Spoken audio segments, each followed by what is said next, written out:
Yes, so I'm trying to make a video that is sort of like for people who have never really seen someone coding before.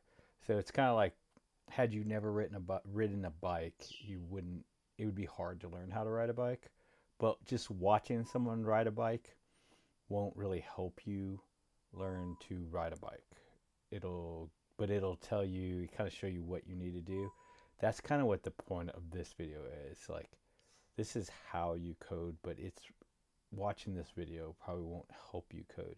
Now, my hope is that in the future, I'll use this as my sort of baseline video for making other videos that sort of do dives into advanced and not so advanced topics in coding, um, that might be good for learning how to code those specific topics.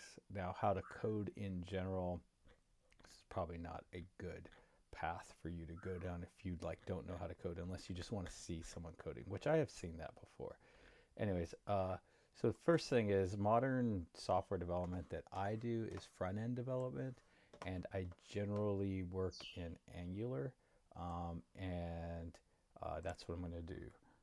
So what I do, so coding is much like sports or musical instrument, in which practice really makes perfect, and you have to practice specific things, kind of like if you were really good at guitar, you probably may not be good at flute, but you probably be pretty good at picking up the flute. Or if you were an amazing track runner, then you probably could do well as an ultimate frisbee player or a soccer player, because at least you don't get tired. So you, for a while, you'd be good at defense, and then for after time. But anyways, I'm gonna do Angular, and I'm just gonna generally create something. So first thing I always do when I'm doing this little practice session is I will create well, really, first thing I'll do is I'll clean up my old mess. So I have this folder called tech, and within that folder I have another one called YouTube, and then I will go in there and clean up my previous mess. Okay, so you see I have this 20, this is the last time I did this was 20, that was 2 days ago, and I'm going to drag that into old.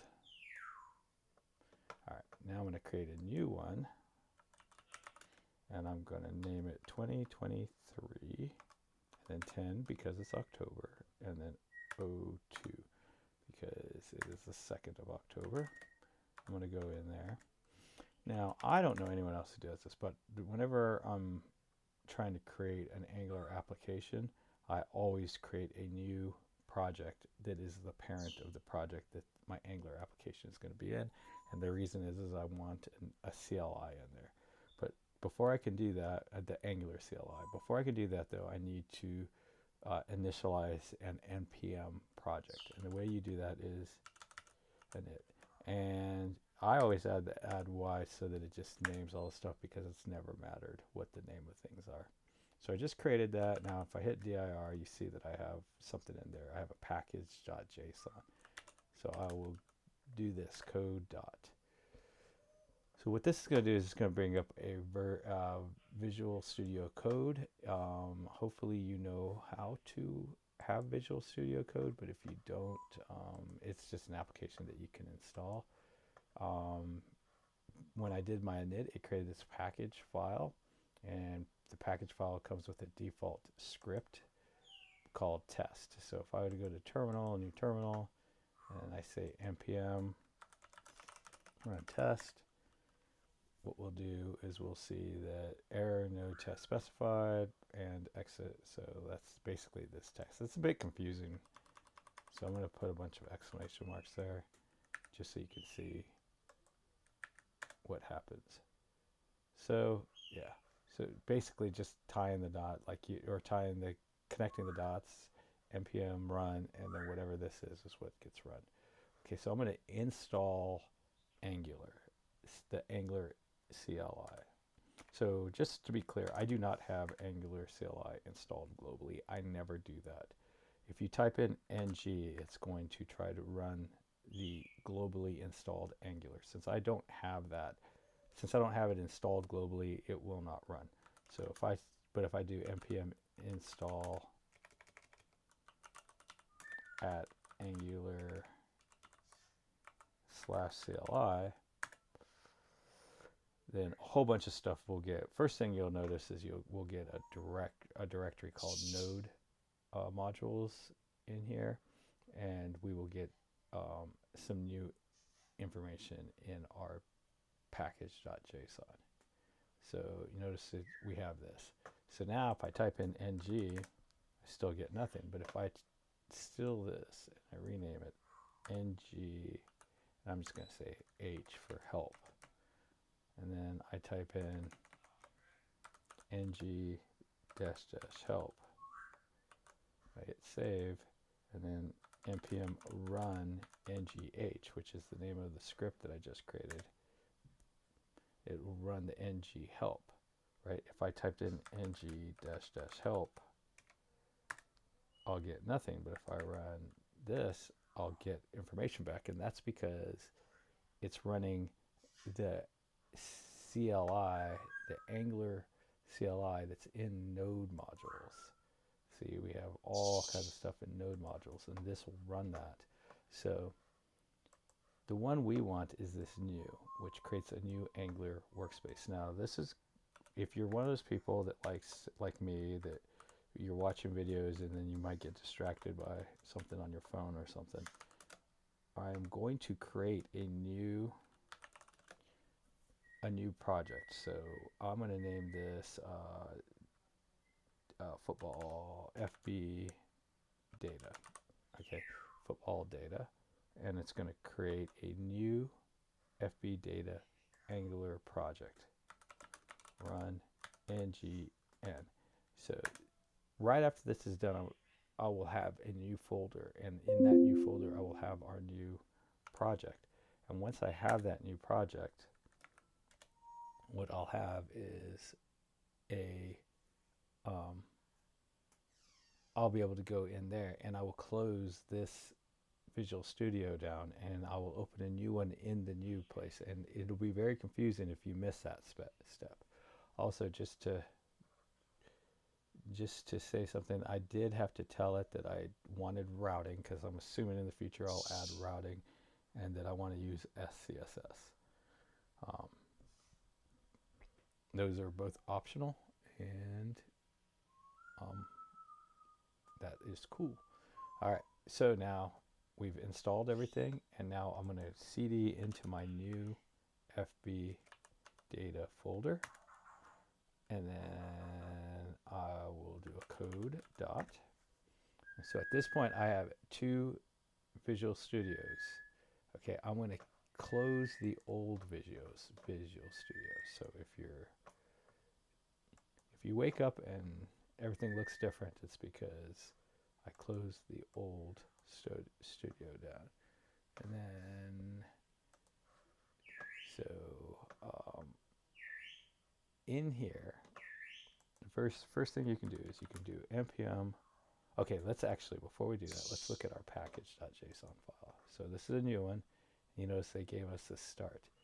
Now, if you can do this, you could do npm run. You can do npm start, and it'll run that start, or you can do npm run start. Now, for some reason, npm made the only thing that just runs, as far as I know, that would be in the scripts that would just run is the start. So you wouldn't have to put the run there. I always just put the run in front, just so that for the muscle memory, because I could type in run and not even think about it. So anything basically other than install runs it. So you notice there's like stuff happening, and this always takes a long time at first. And we're done. Okay, so now we have a Angular application running at localhost 4200. So I'm going to start my browser up. I'm going to go to localhost 4200, and then I'm going to drag that browser into the screen so you guys can see it. That's kind of nice the way that was going to do it. There we go. That's pretty nice. And that's our thing. So let's see how this works out. Oh, I think this might work. Never really worked this way before. But so we have this application that's working over here, and this is our code. And so all of our code lives in this folder, this sources folder. So if I open the sources folder, I can see I have an app, HTML, and all of these things. And that's everything in here. But you'll notice we have FB data. So for now, this would be a good time. Something you rarely ever have to do. You could be a senior developer and never run across this at a place. But I'm going to change my football data title up here to football charts. Chart. Okay. So stuff happened, but nothing happened over here. But now if I hit reload, see it says football chart. Okay, so that is that. Now, what I'm going to do now is I'm going to come in here and I'm going to get rid of the default data and just say charts, football chart, coming soon. So you notice now that's done. So I'm going to put that in an H3 tag.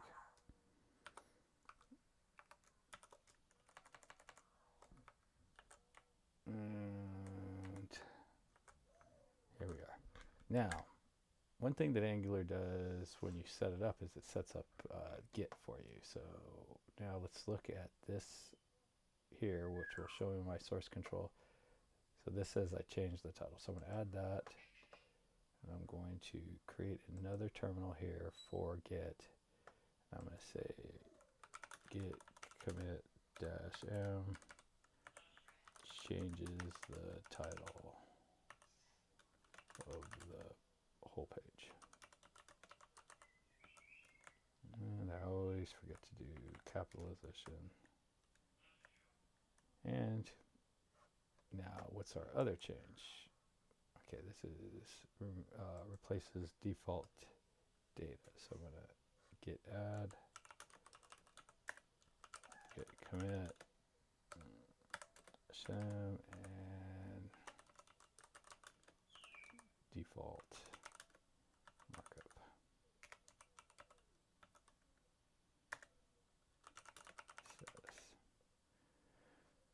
All right, now we've got that gone. We have nothing, no changes. We are clean. Now I know there's a way. Yeah, like if you click this, that goes away. Click that, boom. So I want to, if you click this, this will take you to the actual page. Boom. So let's go ahead and get rid of the exclamation mark. Boom, we see the change. All right, so the next thing to do is to install D3. We're going to need D3 installed. So I'm going to come over here, open this up, go to TypeScript. And the way you import D3 is, well, first thing you need to do is install it. So I'm going to close this down again. npm, I don't know what's going on there. Let's just hit enter. npm install D3. D3 takes just a second to install. And so if we were looking at node modules, we'd see new folders. If we look in our packages directory, we see that we have a new dependency, and that's D3. And it's installed, and we're all good. So everything makes logical sense right now. Let's open that up. Let's go to our type step, close that back down again, TypeScript. So let's go ahead and import star, and then as D3 from D3. Okay, so we have an error, and if you ever, as a senior developer, you may never ever see this error if this is already set up wherever you work. But really, it's just telling you that, hey, I don't know a declaration file that describes D3, and TypeScript requires. And so could not find D3. Implicitly has an any type. If it exists, add new. If it exists, or add a new declaration file containing the D3, and then to import that. So you hit this and you copy that. Control V, boom, and enter. Now we have our new D3 style coming in, but we still have an error. And I can't tell you how many hours I've spent wasted on this error. To get rid of this error, you literally just close this and restart it. And it doesn't take me really as long to come back the next time. And once it's back, the D3 import works just fine. Okay, so this is a good time to create a new to kind of go over all our changes. So we have this package lock that basically makes sure that anybody who installs this application has the exact same libraries as us. We've added D3 and D3 types. We got rid of the exclamation mark, which we don't really care about that. And we imported D3. So I'm just going to add those 3 files. And then let me go ahead and close this. Git commit -m. Let's see. Adds and imports D3.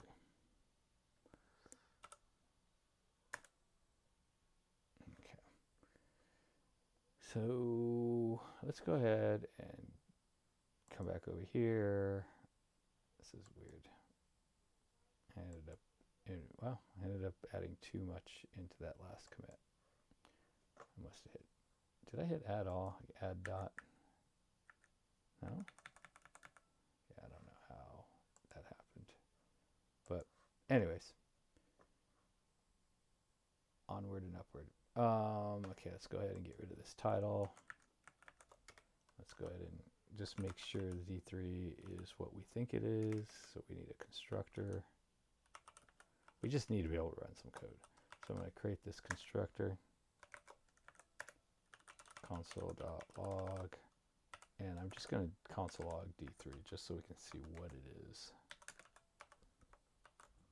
D3, and then I'm going to open up this right here, and we are compiling.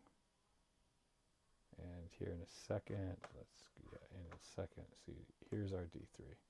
And it's just basically a library with a ton of different things.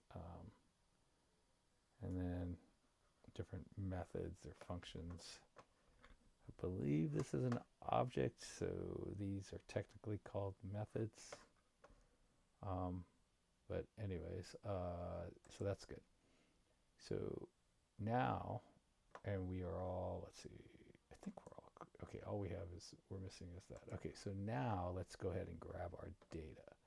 Okay, I pre-did data. Maybe one day I'll go ahead and go through the steps if there's a demand for that, of how I got the data, but I basically have CSV data that I put in this folder called data. It's 2022 data. So I'm going to come over here, put it in my 2023 folder, and things like that go in, oops, went one too high, assets.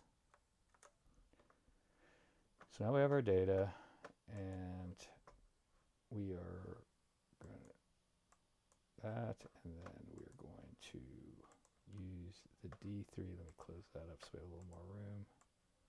Use D3 to parse that data. So D3.csv. And I bet you one of the other like CSV parser, and that might be better for what we're doing here, but I don't know how to do that. So, okay, we need a path. Const path is equal to assets, and then it is 2022-n nfl.csv v, and let's go ahead and look at this. See, it says 2, 2, and then we'll just give it the path. Let me go ahead and close that back up again. So that is happy, and now what will this do? This will return, this accepts two things, a valid URL string and initial optional stuff, which I don't really know what that is, what those initial init, it's a request init, who knows what that does. But basically this fetches a CSV file at the specified URL and returns a promise of an array representing the parsed rows. The value of the properties of the parsed row objects are represented as strings. Okay, so I guess that's each property in there is a string. So anyways, let's go ahead and look at that in there. Okay, so dot and then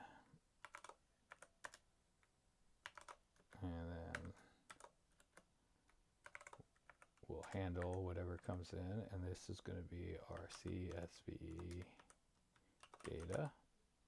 And for now, we're going to call it a string. Just, well, let me not do that. Let me call it an any, and then console log. And CSV data, comma CSV data, and boom. So here's our CSV data, and there it is, and it looks fantastic. All right, so this is a good time to do a commit. Take a quick eye. We have this console log. I typically don't like to commit console logs, but since we're right at the beginning, this is a good time. It's okay. And then here's our data. We've got our team name, games played, total yards.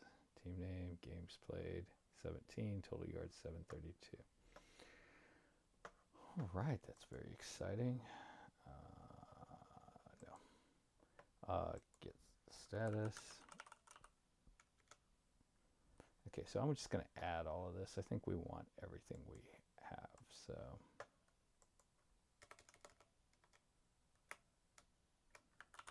it's weird. Get status. Get add dot. Get commit. And basically adds and retrieves the chart data. Okay. Get status. Okay, now we're nice and clean again. Go over here. Go over here. Close others. All right.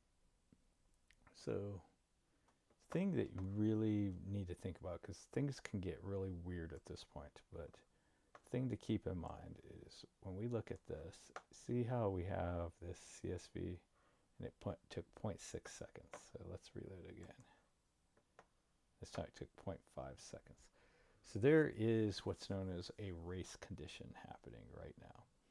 And there's a race happening. And will this form with this DOM, this page, this HTML render before this CSV gets retrieved? And 5 milliseconds, yes, it will render first. So in effect, when this is done, we should be able to interact with the data once this has retrieved. And I will dig into this a little deeper, but we are all nice and clean. So the next step will be to try to interact with the data. There's like a bunch of different routes we can go at this point. And it's just more like trying to have a continuity so that you can kind of understand, it's easy to understand what's going on. So what we're going to do is we're going to add an SVG in this HTML file. And so if you worked in most other languages, you might add an ID equals chart. And then someplace else you might do a select where select by element ID, or select query select where you give it an ID. And if you've ever done that, then you realize, oh, if I'm going to have more than one chart, I need to add some sort of number so that I can make sure that I know which chart I'm dealing with, and blah, blah, blah, blah. That is not necessary in Angular. In Angular, you can create a template reference variable. Now, Angular will make sure that when we're interacting, so when this TypeScript is running for this HTML, that these two are right. So if there's two of these components running, it will keep all of that sorted out. It'll know which chart is for which template reference variable. And that's what this is a template reference variable. But Angular doesn't just automatically give access to TypeScript to this thing, because there's a whole lot of overhead and boilerplate that has to be written behind the scenes to make that happen. So you actually need to tell it to do that. And the way you tell it to do that is with a decorator. And that decorator, the name of that decorator is called viewchild. The viewchild decorator. And in order to make really good use of the viewchild decorator in this scenario, you want to have this thing called element ref. An element ref, I believe, is just a descriptor, right? It's a wrapper around a native element around a view, but viewchild is a decorator and metadata, right? So I'm going to use it as a decorator. So when you want to use a decorator, what you have to do is you have to use the @ symbol. @ and then viewchild. And you have to run it, and then you have to give it the name of a variable. So since our thing is called chart, it's just easier just to name it chart. We could name it anything we wanted. And this chart is going to be an element ref. And then that's it. But okay, so we have two errors here, and they're both very, very confusing. One is viewchild just expects at least one argument, but it got none. So the very first argument it wants is the name. So the name of this guy was chart. All we have to do is look over here. That's this name here is chart. And then the second thing is, and I truly sometimes I need this, sometimes I don't. I don't know if it's versions of Angular or what the deal is, but read and then element ref. And that feels super awkward to me, but here, let me close this down so we have a little more room. But, I get it. I mean, this is like, whatever. I don't know. I don't get it. So now I still have this, and it's saying that this has no initializer, and it's definitely not inside in the constructor. So if we were to assign it in the constructor, it would be happy. So we have two choices at this point, and one choice is this, or undefined. So that solves the problem, because the compilation, the transpilation problem, because now we have stated straight up that it may not be defined. But that's just not true in this situation. Behind the scenes, this element ref is going to be called. So the way you indicate that is that. So this is our shorthand way of saying, hey, don't worry your pretty little head about it, transpiler, IDE. This is going to get set, and it's really none of your business how it gets set. It's just how we roll. All right. So now, what I'm going to do first is I'm going to show you sort of a rookie mistake that just drives, like, can just kill a whole day for a junior developer. I'm going to say console.log and chart. And I need to put this in front of it. Okay. So this is pretty cool, right? So it's undefined. Now let's take this exact same code and let's move it in here.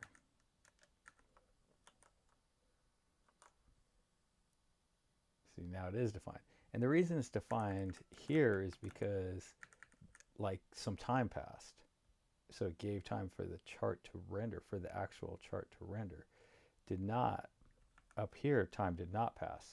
So we can double check, and this, I always do this. The very first thing I'll do is I'll come over here and mouse over, and so we can see that in the actual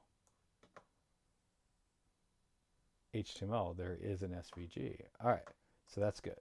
That's awesome, awesome, awesome. Okay, so now, just so you know, this is a great time to mention this.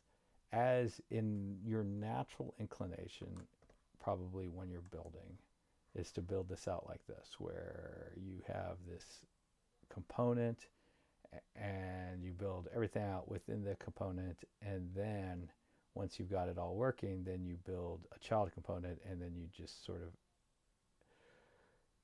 of export everything from the main component that to the child component, and that will often break this race condition, and then the HTML, this SVG doesn't render before the data is ready. But anyway, so for now it works. So we're just going to do that, and we're going to move all that to a variable called, actually, this is, again, this is like a million things we could do right now. This is probably the best time to sort of start setting up our types. So for TypeScript. Okay, so right now this CVS is an any.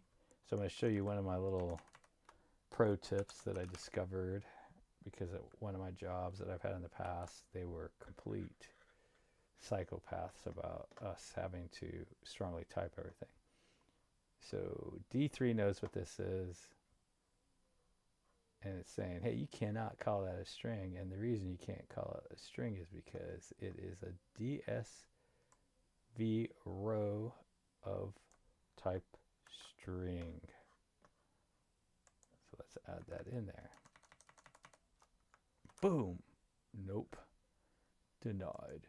All right, so now it's upset about this, and there's a couple ways on it, and one is we could add the D3 to it, or the others we could import it. I don't know. I just don't know. I don't know which one's better, but I'm going to import it. It seemed, I don't know. Seems like the better way, the cleaner way to do that. So save that. Everyone's happy. Now, this DS, I don't know what that's all about. It's actually quite annoying, to be honest with you. But one thing that is interesting about that is a CSV data.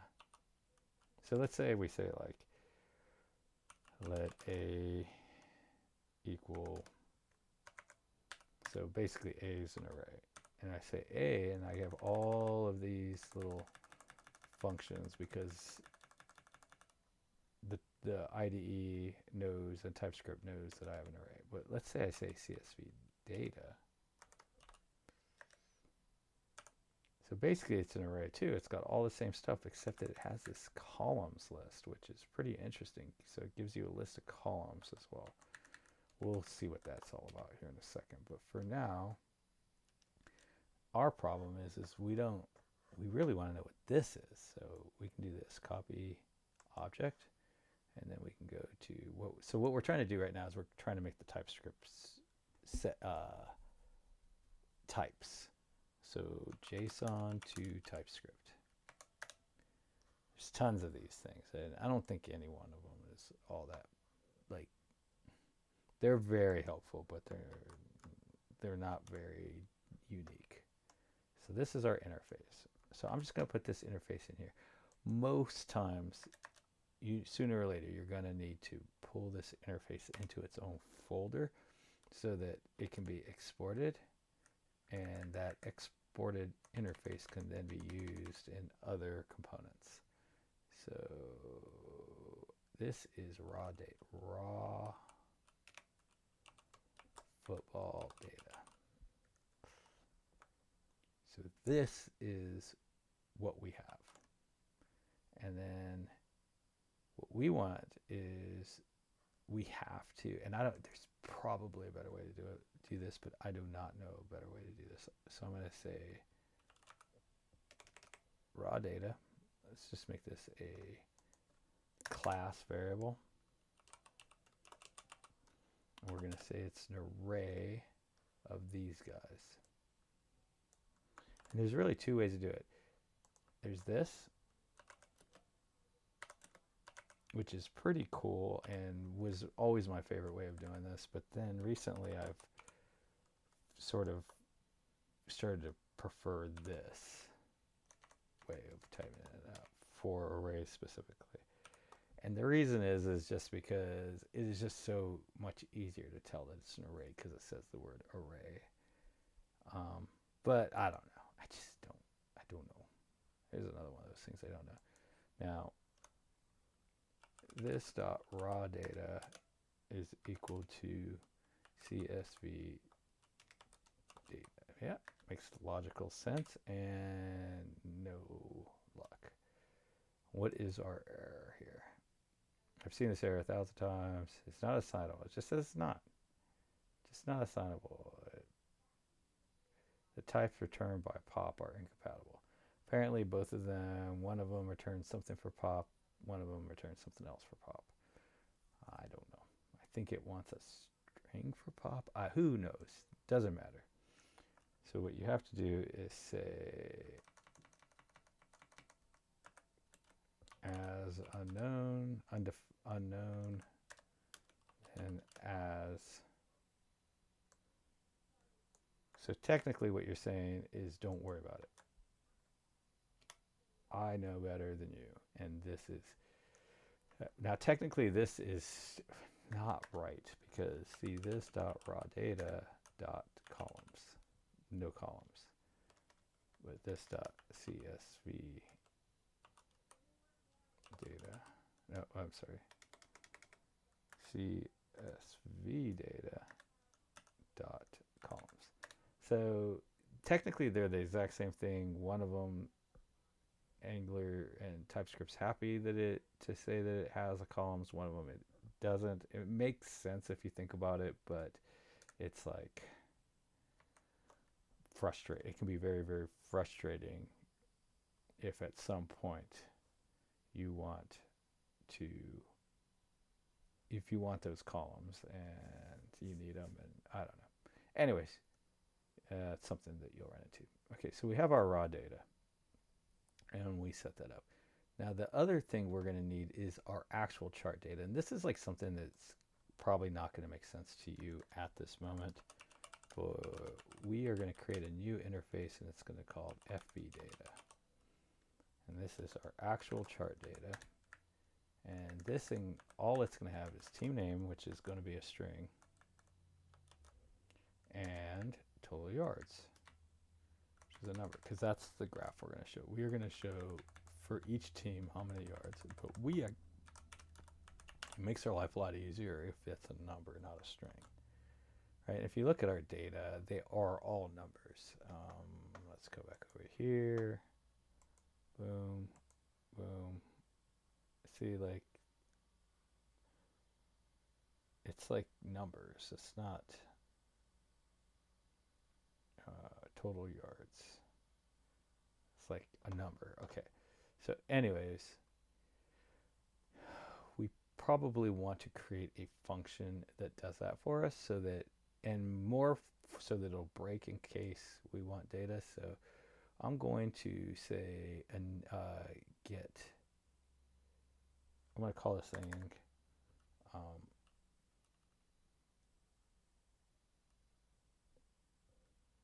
get chart data, and we're going to do that, and this bad boy is going to accept one of these guys, an array of raw data, and we're going to call it raw data.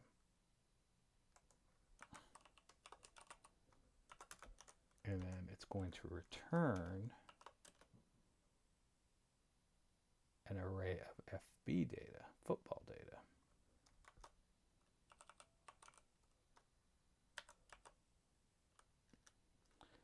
And that is freaking cool because, oh, I mean, this is nice. And, well, this is a, like, if you ever hear the phrase pure function, this is what this is. It accepts something, it returns something. If you give it the same thing, it doesn't matter what time of day it is, there's no context. It's always going to return that. And so we want to return raw data dot map, and this thing is going to, we got to give it a function, and it is going to get a raw, it's going to get, I'm just going to put rd colon raw fb data. So that's raw data, and it returns, and let's see, this doesn't, so we have to, so sometimes you can just return straight away without adding curlies and the whole function thing, but since this is returning an actual object, you have to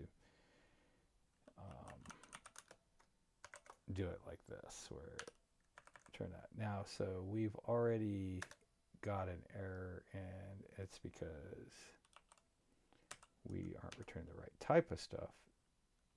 So is team name, and then that is rd.team name. So that's just the team name that we're getting, and then this one is yards, total yards, and that is rd.total yards. And so we still have an error, and let's see this error, see if we can. So it's saying, hey, returning, oh gosh darn it, returning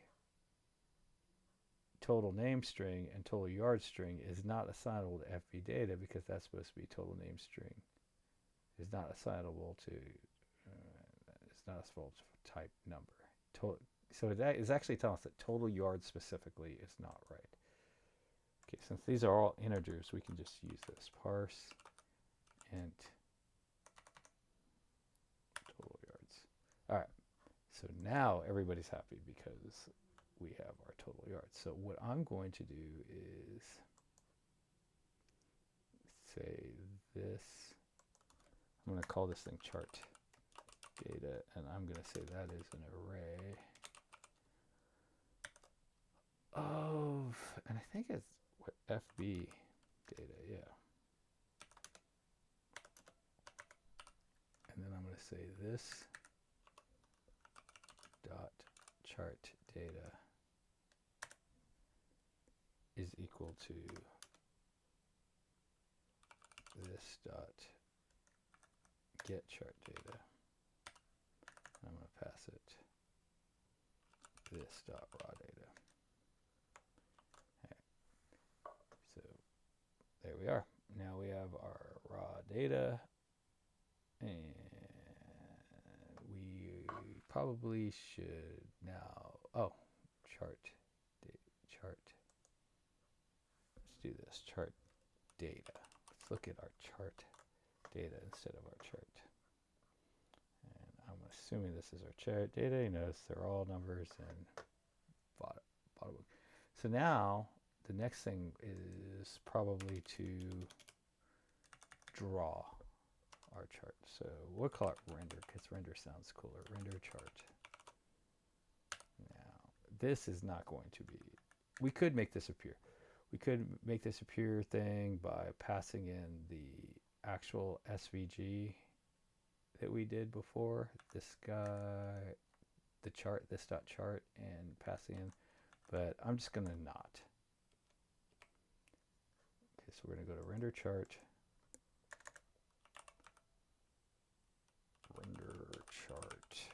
and this returns nothing, accepts nothing, it returns nothing, and console.log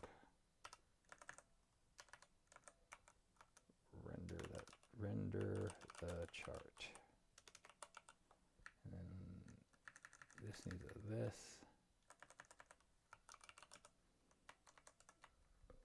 and this. Okay, and I got rid of all my rest of my console logs, so let's go ahead and, okay, So we got to render the chart.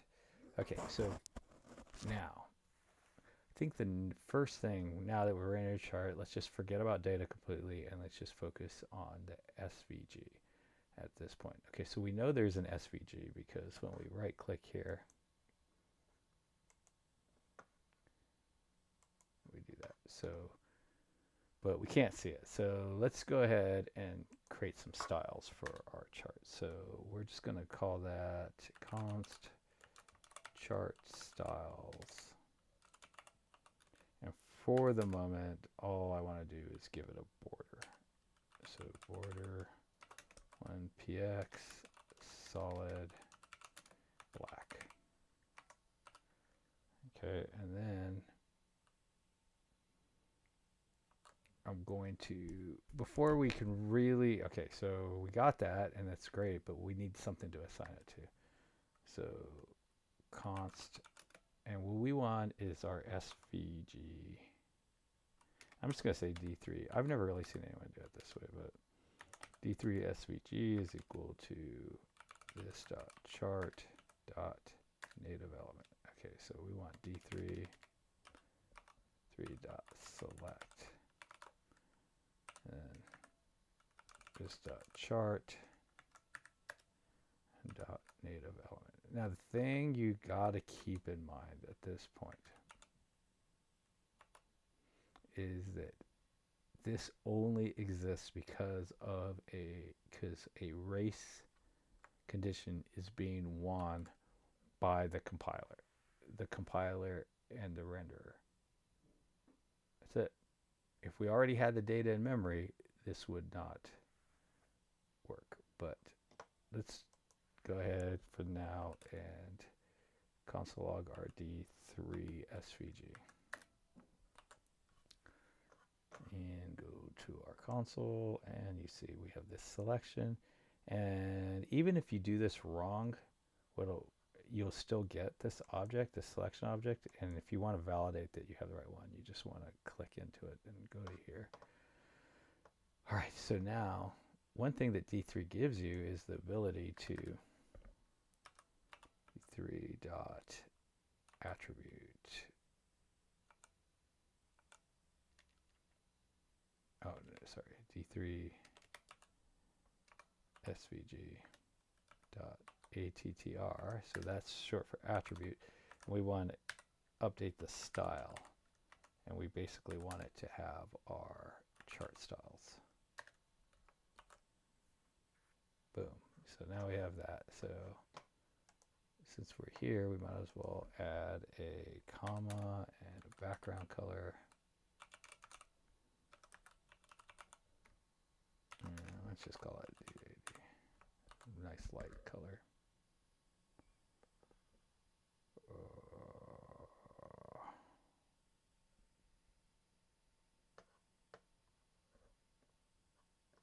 I don't know what happened there.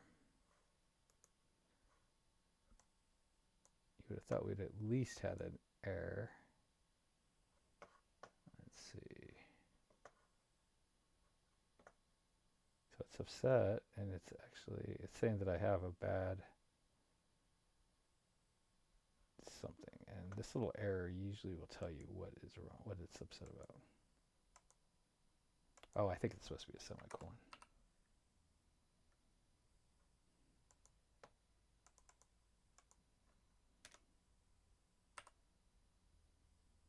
I think this is supposed to be a semicolon. Yeah, okay. So now we have our background color, we got our size. Okay, so we want our width. We want to set the width. And it's best if it'll come in handy later if we do that programmatically. Width is equal to 800. Const height is equal to 500. And these, it's just so we can have like it's known as the magic number. 5/8 supposed to be super pretty. D3 SVG dot width.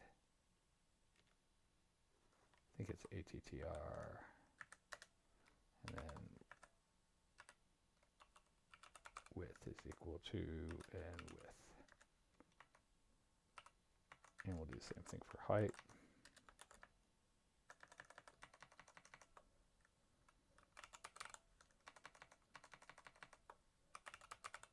And boom.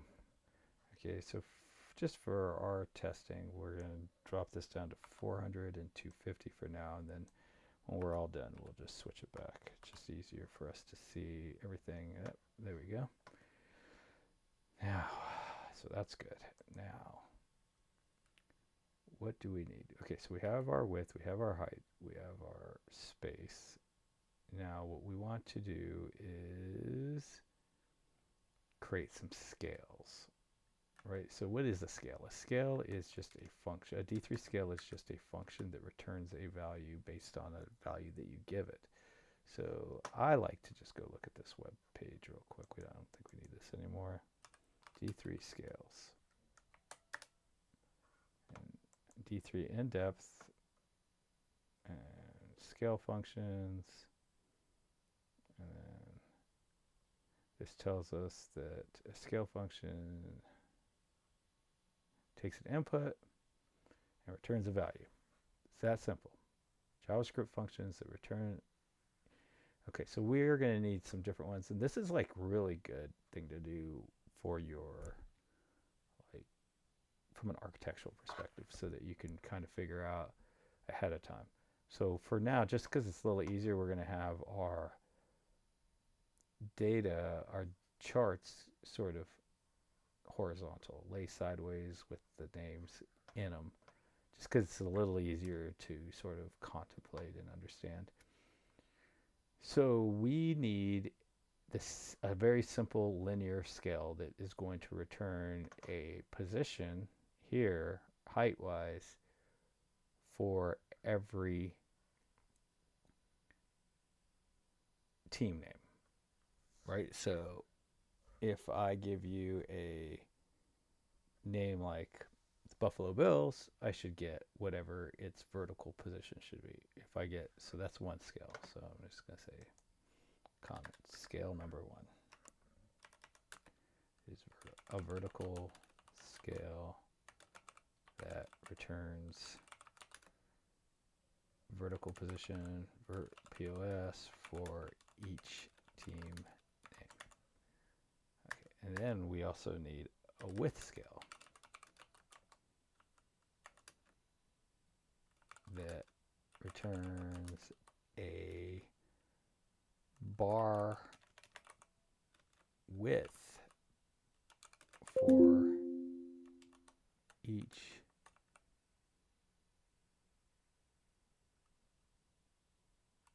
for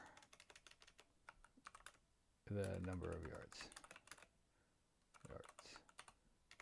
So basically, like, if you made the most yards of any other team, then your little bar should go from end to end. But if you only did, like, let's say half the most yards, then yours should only go to there, right? I believe that's all the scales we need. We need one that tells us where we're here, one that tells us how wide things are.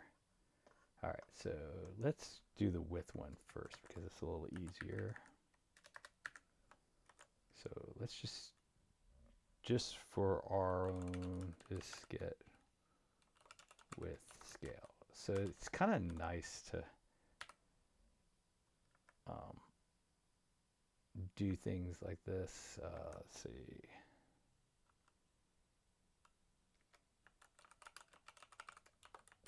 So that you can kind of just think of things in their own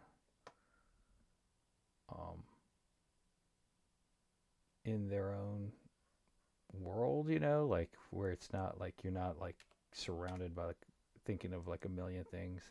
Like all we have to think about right now is how to get this thing. So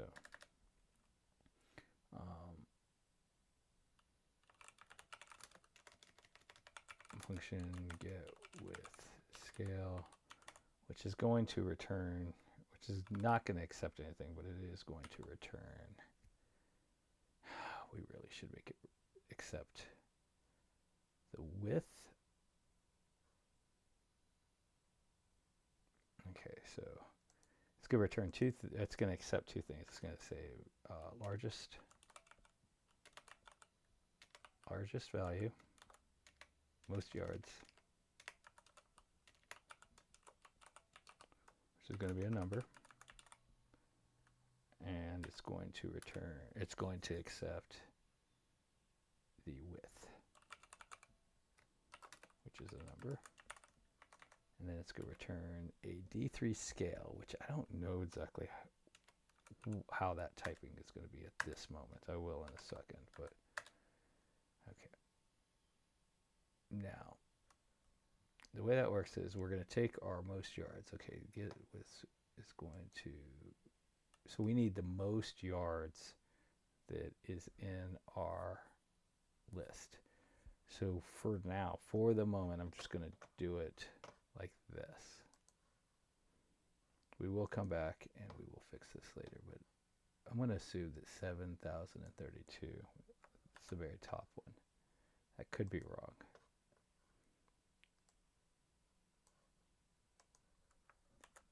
Now, technically this will work, but you know, we really shouldn't do it this way in the end. Okay, and then our width is width. So the nice thing about this is when we go ahead and need to change widths so that the graph is wider, it'll just automatically fix itself, this scale. Okay, so now we are going to return D3 dot scale linear, and this scale linear is going to accept an array, which is, it's going to have a domain, and that domain is going to accept an array, which is 0, comma, most yards, and then it's going to do a range,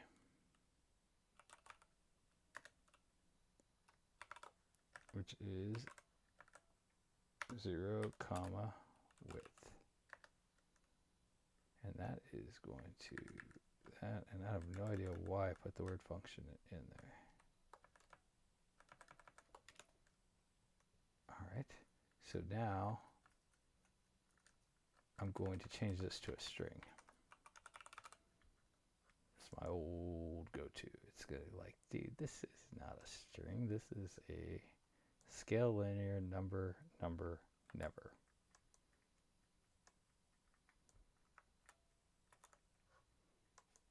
I just hit copy instead of.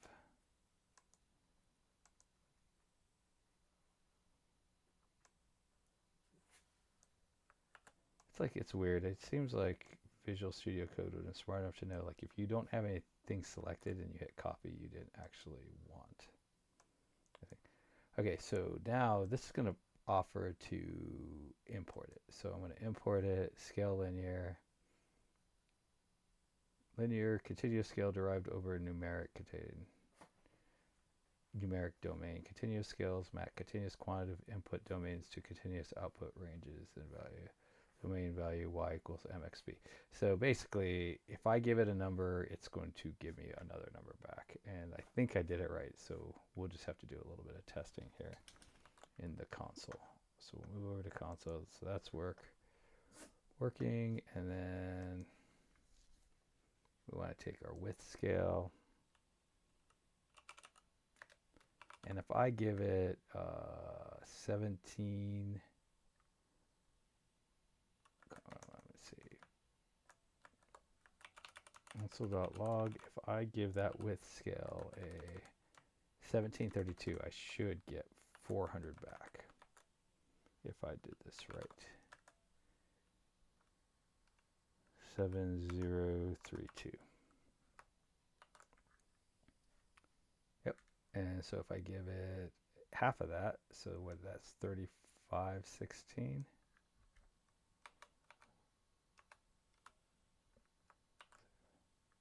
I should get 200 back, yeah. So basically, when I give it a number, it's going to know exactly the number they get. Now, for that, I don't know, it just doesn't feel right. So let's go ahead and grab the maximum const. Max yards is equal to, and what we want is basically this dot chart data, and we're going to say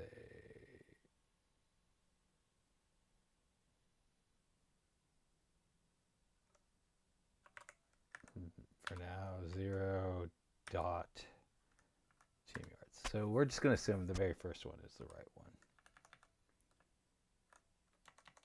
Max yards. If that ends up not being true, then we're probably better off fixing that.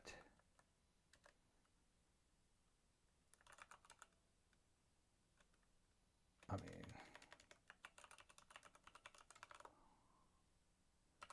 and with scale,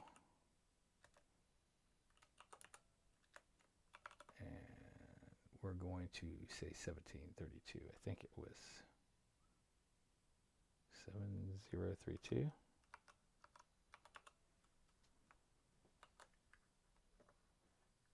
Yep, 400. So it's still working. If I give it 7, so I got, obviously that's still right. Okay, so that's good. All right. So basically, if I give this thing the Chiefs, which had the most yards, I should get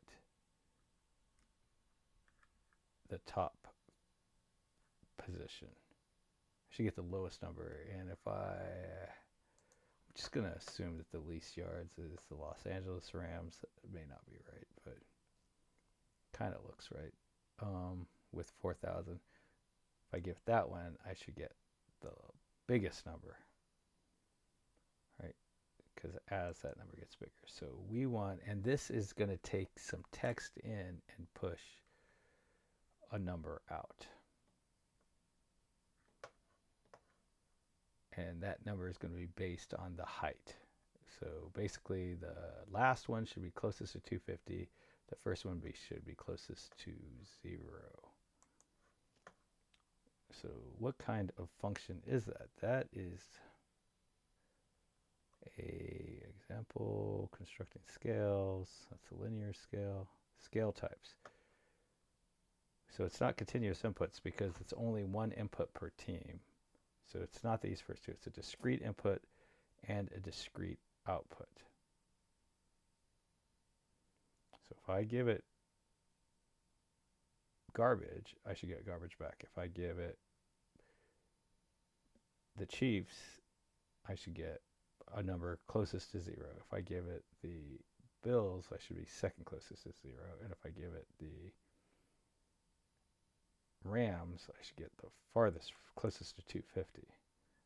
So it's something around like this, where the domain is like this, which is the teams, and the range is this, but that's not right because that's, so it's not an ordinal scale. I think it might be a band. Yeah, so we want a band, right? So this one returns 0, this one returns 160. But is that right? So 0. Oh yeah, 160. Well, yeah, because Friday's the last one, so it actually does. It makes it 0 for the first one, and then like the last one minus 40. So I think that's right. So we want a band scale for our second one. So we're going to follow this pattern, and we're going to say get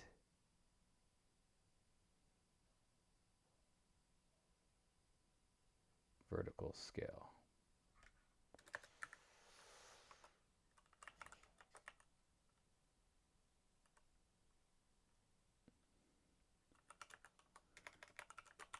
Scale, which it's going to be team list, which is an array of strings. See, that's where like that notation feels really right. And then we want the range, vert range, which is going to be an array of numbers. And then this is going to return a scale band, apparently.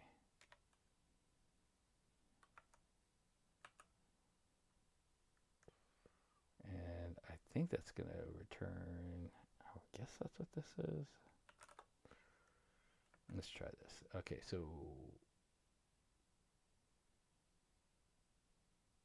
I don't know.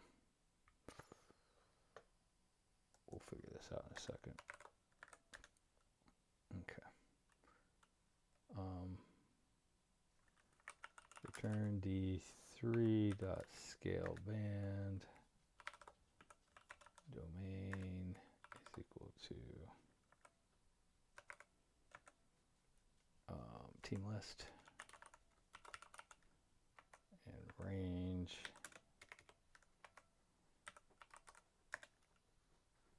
is equal to vert range, and then that's that. Now we should have a little problem.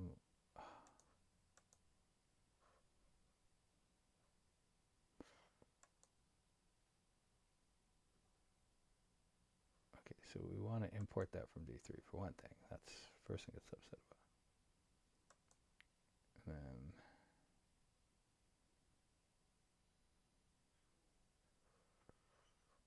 okay, I'm going to make this a string. Just so this tells me what I, in fact. Okay, so scale band.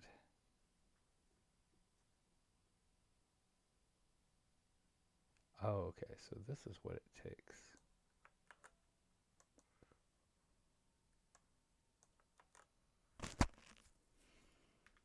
All right, so that's that part, and that might be right, it might not. So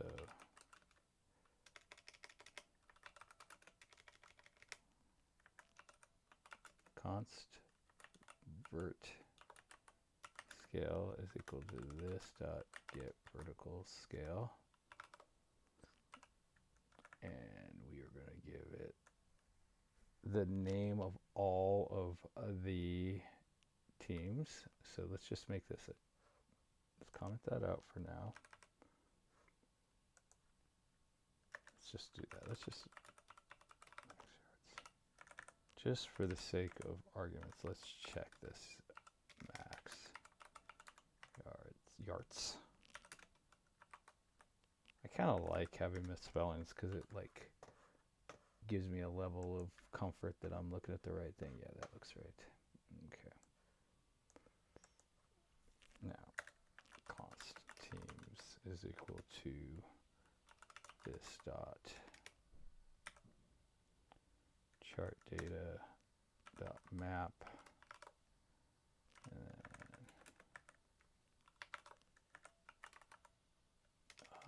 what is it? Chart data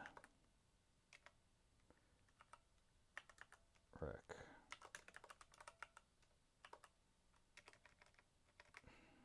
What is this thing called? It is called a FB data.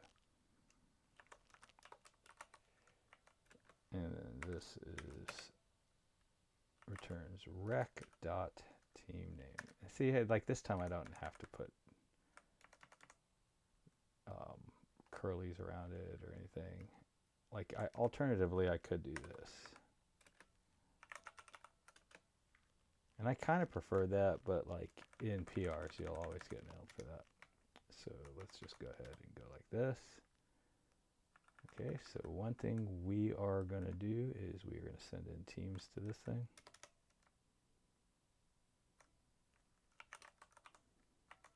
And then the other thing is 0, comma, and then height.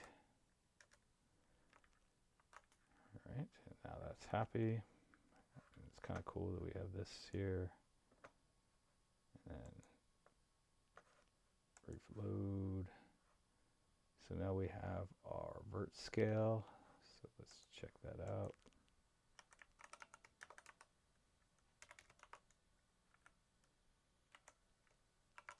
Vert scale, it throws an error.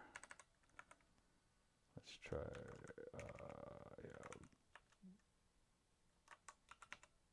O bills.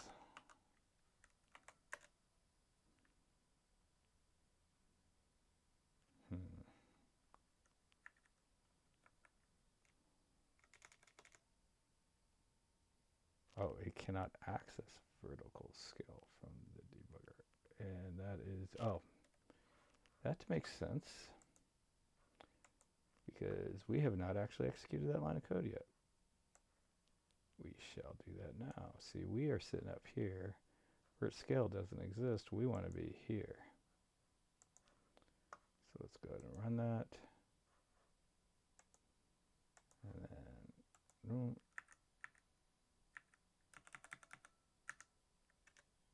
okay, 7.182 is what I got for the bills. Let's see, who's the first? Okay, let's do Los Angeles Rams. That should be the closest one to 400.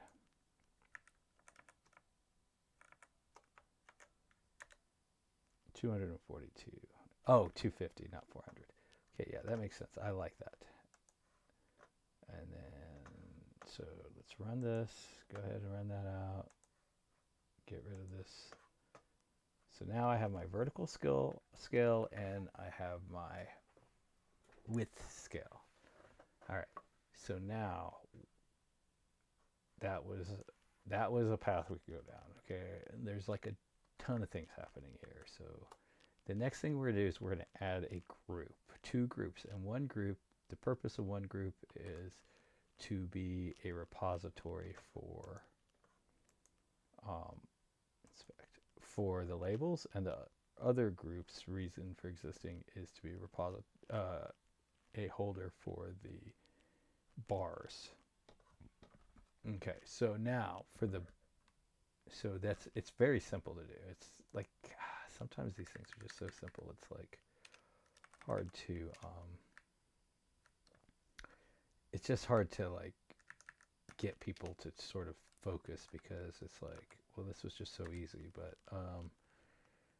so we want to take our SVG that we got here, and what we want to do is we want to create another SVG or a group const, and this is labels, D3 labels.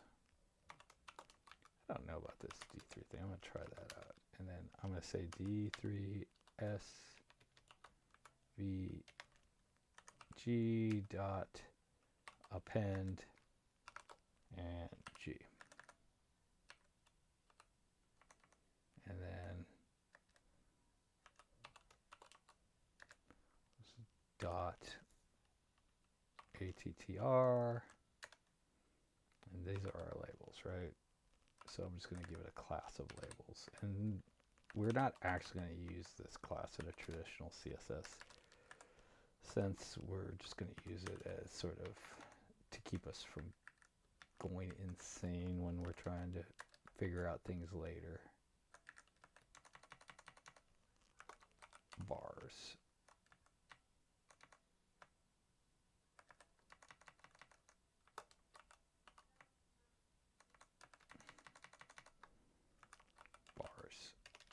And boom. So, so now we have these 2 labels, and so we have one that's set up just for labels and one that's set up for bars. So we have these 2 SVG groups. Groups are just to hold things, and they're just containers. So now we have our groups. Now that we have our groups, we want to render a rectangle for every item for every team. So every team gets its own rectangle, okay? So the way we do that is we take our D3 bars, and then we say, I don't know, I can never remember this. Select all rect dot, I want to say data, and then over here we're going to say the name this dot chart data. Okay, so what we've done is we've said select every rectangle, data, and then I believe we use this enter thing. Enter, so that says for every new record that I get, I would like you to create a rect.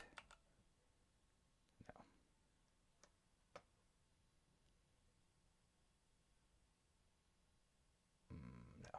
Okay, so I did that wrong. So let's go over here. This is some of the best examples I've ever seen where they give us, yeah, this is a really good one. I refer to this one all the time. Okay. So they're creating their bands. They said, oh, join, not enter, join, rect. All right. So now what should happen is when we look at this, yeah, see, we have a rectangle. They're all sitting there, right? But that's really good. So we have a rectangle for every team. You just got to take my word for it. Now, the next thing we want to do is we want to set the y of each one of them based on our vert scale that we created. So we know that, so just for fun, what we're going to do is we are going to do attry, oops, and then y, and then that is going to be equal to 100. I'm just going to make it 100 for now. And when we come over here, what we'll see is that all of our, they all move to 100, but we don't want them all to be 100. So when you do this, you can give it all kinds of stuff. And one of the other things, you can give it a number, you can give it a string, you can give it all kinds of stuff. So we're going to get a data record, typically called D, and it is going to be a FB data.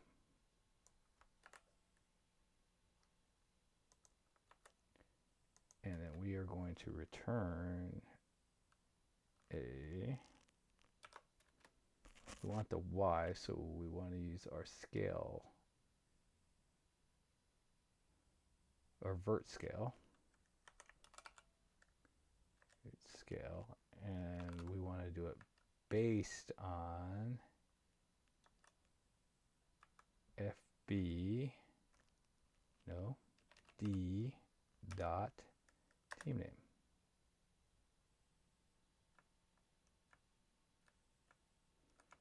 And I don't really understand why this doesn't work, because this should work, but it doesn't. So we typically have to do this to get it to work. And we do this.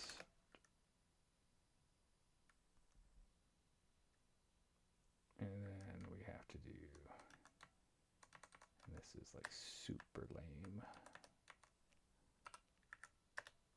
Let's see, const v equals vert scale.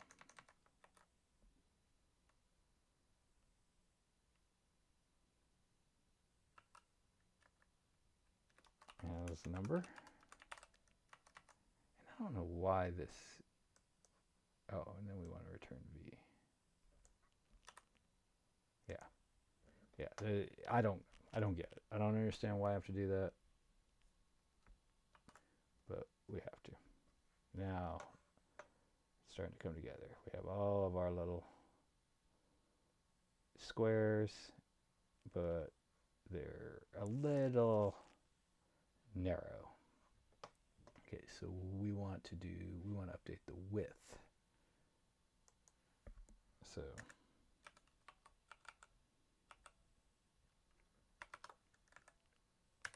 and then for fun, because this is how I like to have fun, is I'm going to give each one of them a width of 100.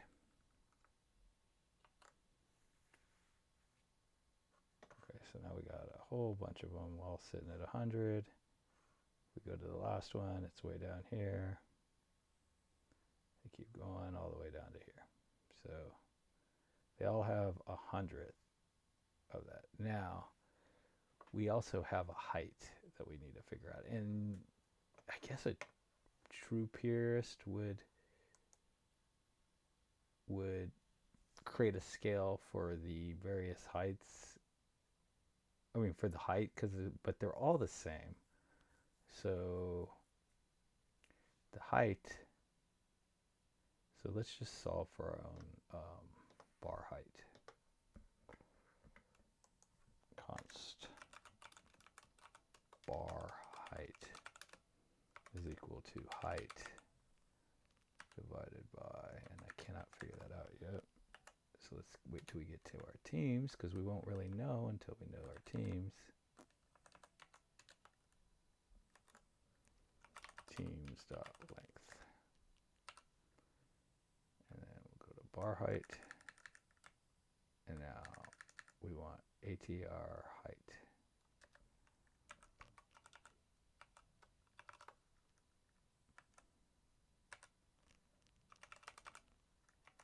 Comma bar height.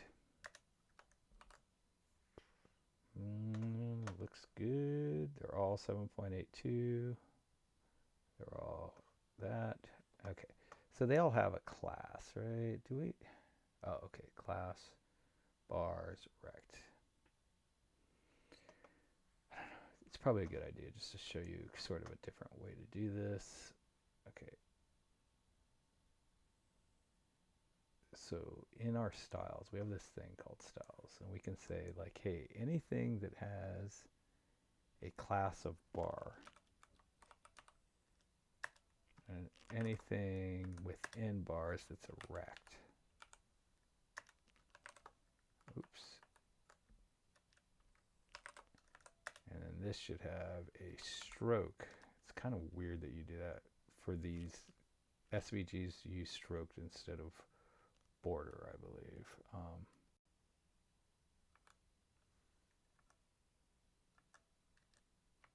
And fill.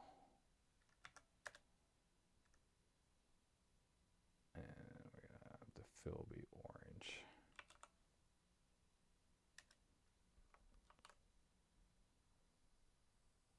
Oh, no luck.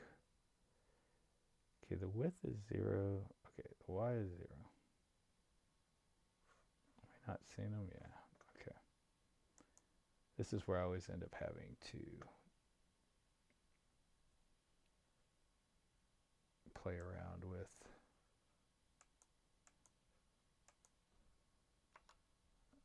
background.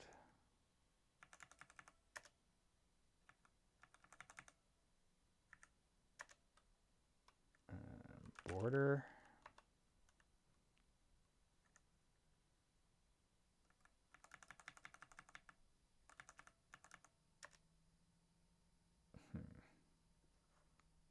So weird.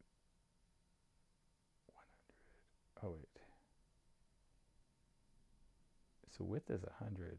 Height. Oh, for some reason, height is 0. Did I misspell height? Height. I misspelled height. Come on, guys. You're supposed to help me out with this. Did I misspell height? Yes. Height. Boom. There we go. So now we have our orange things, and they're all orange, and we'll fix that. I mean, that'll be a really good thing to change in the future, is kind of make a difference for different teams. But for now, this is a very good thing. So it's stroke and width. So let's go ahead and get rid of the stuff we don't. Oh yeah, that's right. Okay, so we're good. Now, what we want to do is set our width appropriately.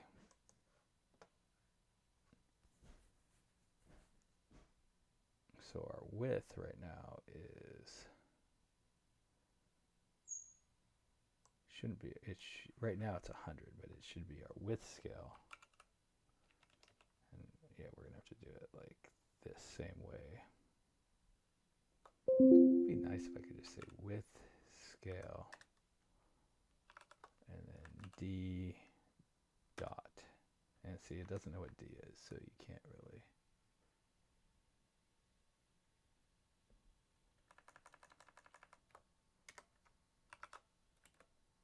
So we're gonna have to do it this way.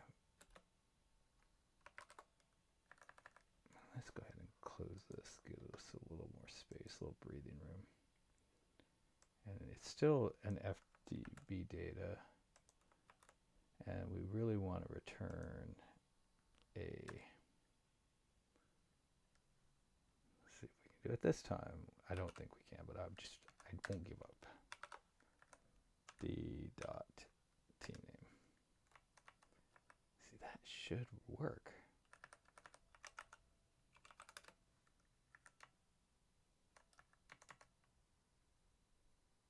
I don't know exactly why. You look at this error, and that's not helpful at all.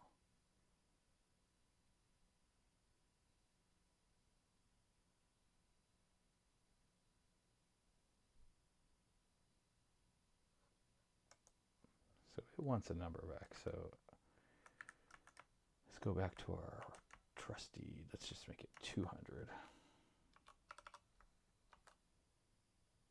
Yep, okay.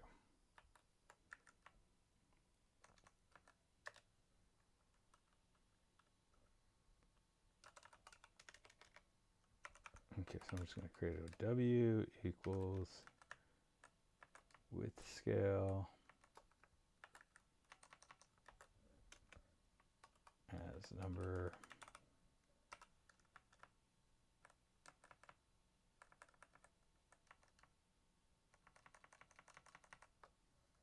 W.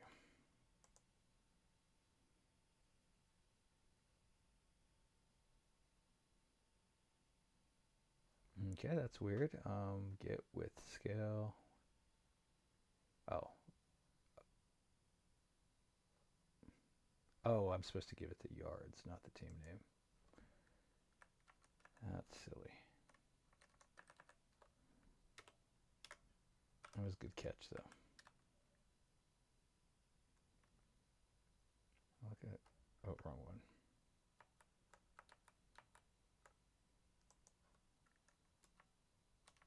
Yards. Total yards. Oh. Okay. Now maybe I can just do this. And this is really how this goes quite often. Now, I don't know why that is working now. Let's see if this one works. No. All right. There we go. So that's really nice. And now let's go back to our original sizes because these are way too narrow to be able to put labels in.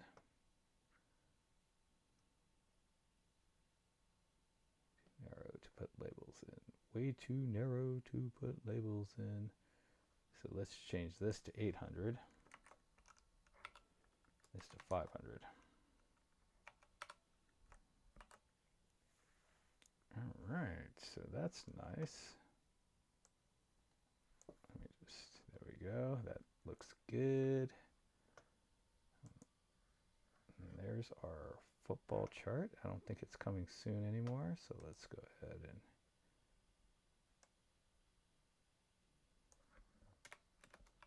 yards gained in 2022.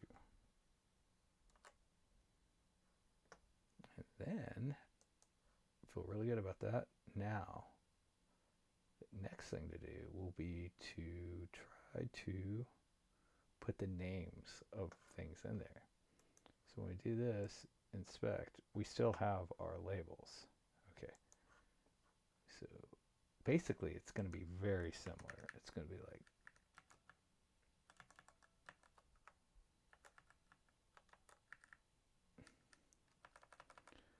D3 text, D3, I think it's labels, D3 labels. Yeah, D3 labels. Select all, and then I believe these are text.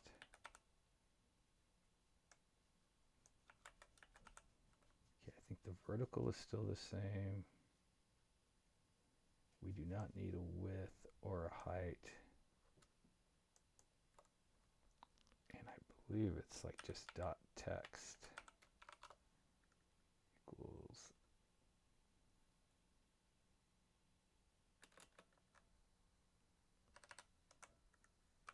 Hello? Can I do that? Let's see. So these all say hello in there.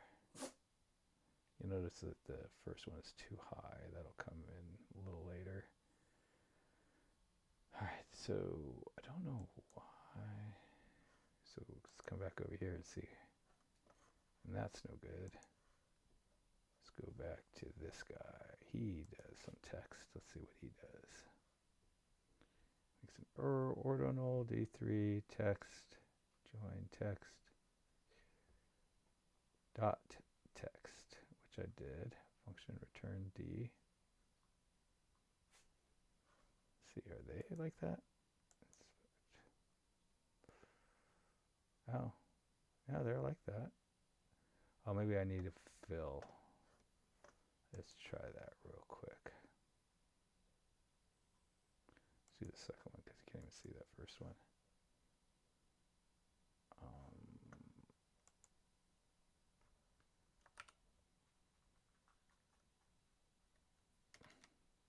Oh yeah.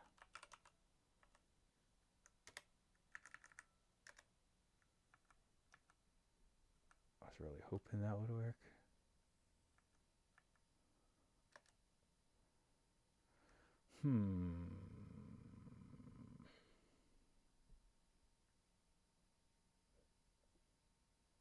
I wonder if it's.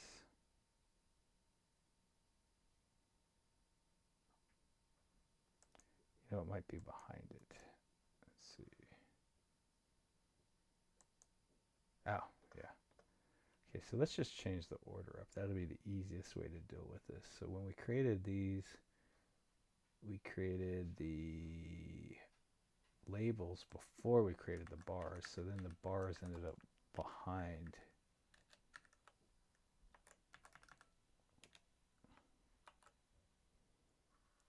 There we go. Now, what we want is our team name. I don't think we have anything. I think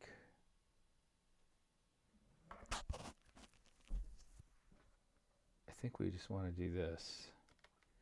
We're just going to assume that they're in order.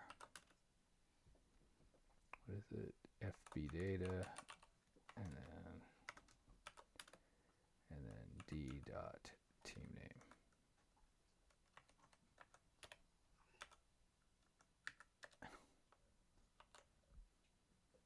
Okay, so this is good except for that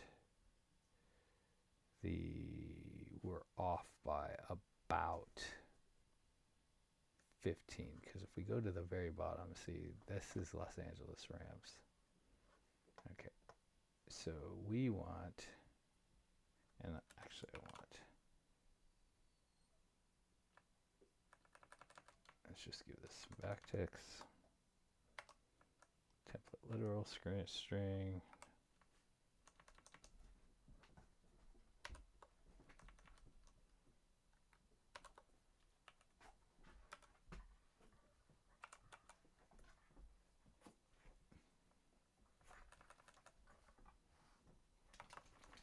and want basically the yards, total yards.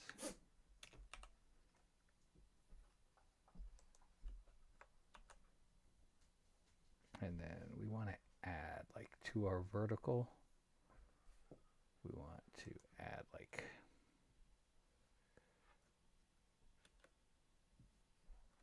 20.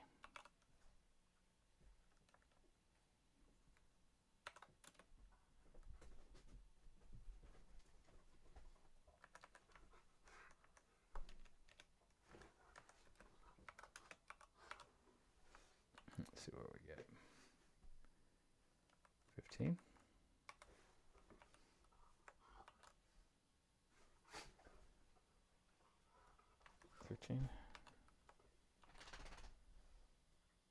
All right, that looks good. Font size a little bit big. Colors a little bit hard to read, but like that is basically it. We see that. We see how many yards. We see. Now the one thing I don't like is I would like it to be like in order. And so if you want it to be in order, this is one of those things that can be an absolute, like where you can make a decision right now and it could be an absolute nightmare to deal with in the future. So I'm going to have the order handled right here. Raw data, CSV data as unknown. So we want to take raw data. I believe I can just sort it at this point. This is where we get it. This dot raw data dot sort. And our sort order is going to be for a raw data.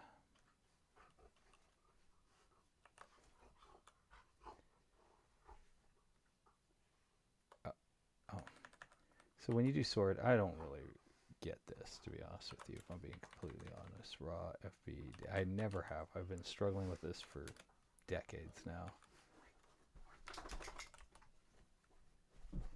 I think it was, if I'm being honest, I think whoever set up the sort, initial sort, I mean, like, I guess they probably didn't have a whole lot of practice, so they kind of just did the best they could, but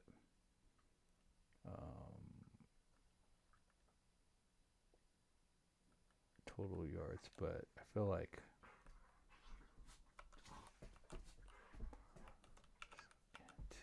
okay, we're gonna turn those into numbers.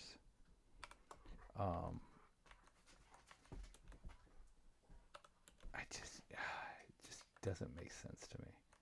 I've learned how to use it over time, but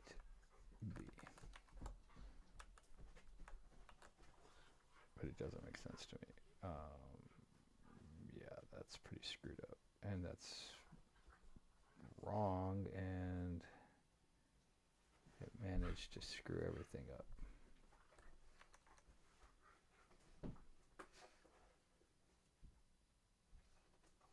So weird. Let's call it that is just weird.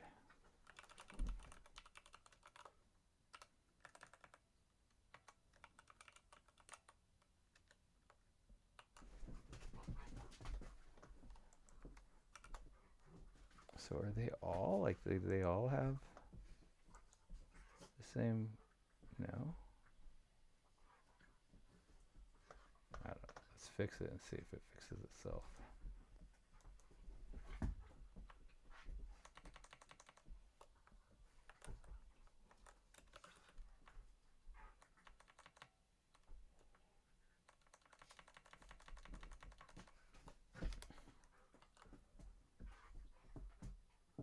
Yeah, that was really weird. I don't know. The scale was wrong, or maybe, yeah, it was probably something to do with the scale, the way we did the scales. But that looks good. No, that does not look good.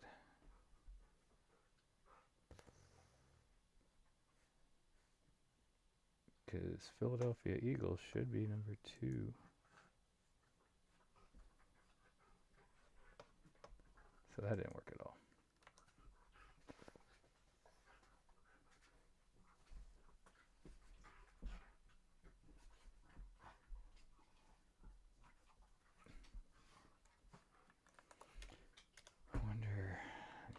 go back. This is where we are. So in chart data,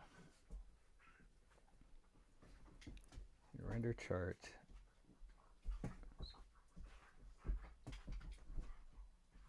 Okay, at this point, let's, oh wait. Did I parse into that?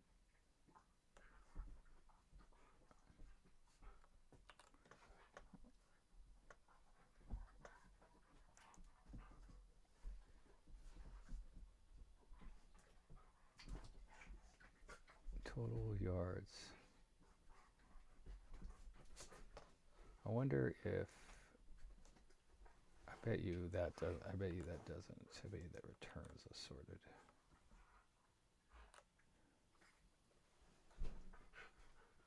No.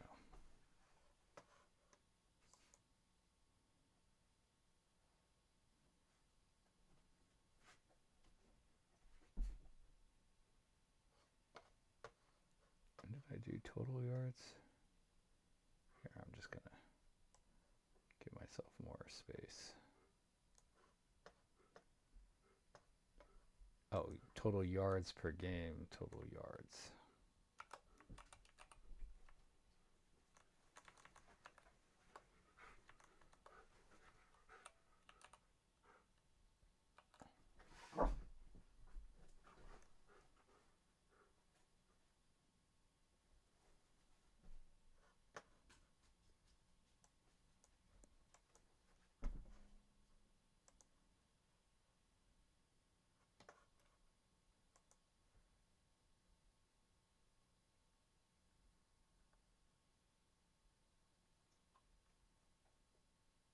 See, they only played 16 games. Okay, so that's why their yards per game is different, but... Oh, that's right, because they had that terrible, terrible injury to Hamlin. Okay, so...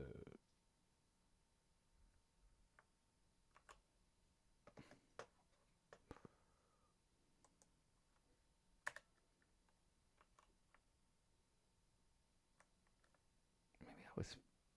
Oh, you know what? I'm gonna... Well, that returns it, though. That's what that does.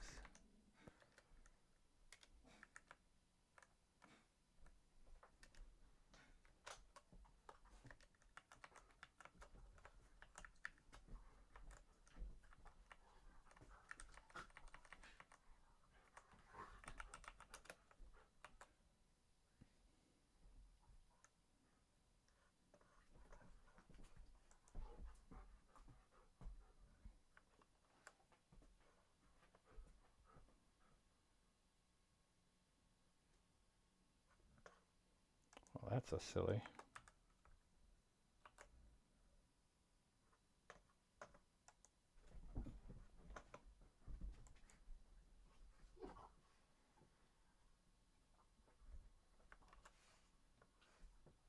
Oh, that's because they're all greater.